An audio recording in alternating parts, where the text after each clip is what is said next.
In this video, I'm going to show you how to replace the user interface control board on your Whirlpool refrigerator.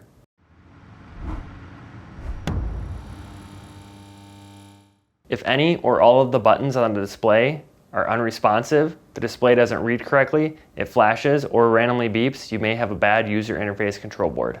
If you need to buy a new user interface control board, check out our website, partsdoctor.com, where we sell parts for all major appliance brands. For this repair, unplug or disconnect power to the refrigerator. On the bottom of the display are two locking tabs holding it in place. Insert a flat blade screwdriver into the slots and gently push up and pry it towards you to release.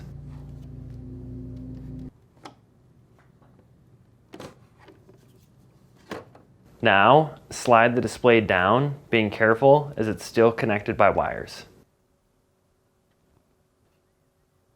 Next, disconnect these three electrical connectors.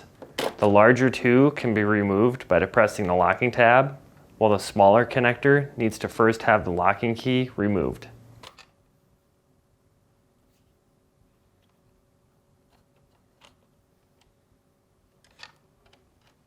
When shopping for a new user interface control board at partsdoctor.com, be sure you're searching with the model number from the tag on your refrigerator to make sure you get the correct part.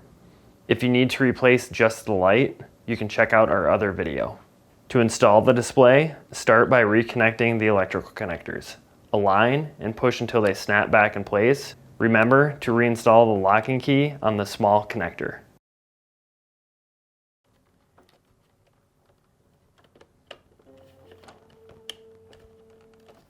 Now, make sure all of the wires are tucked back into the opening.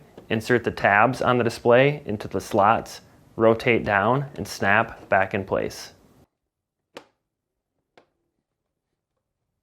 That's it for this video. If you learned something new, hit that like button. And if you enjoy fixing things and want to see more videos like this and these, please consider subscribing.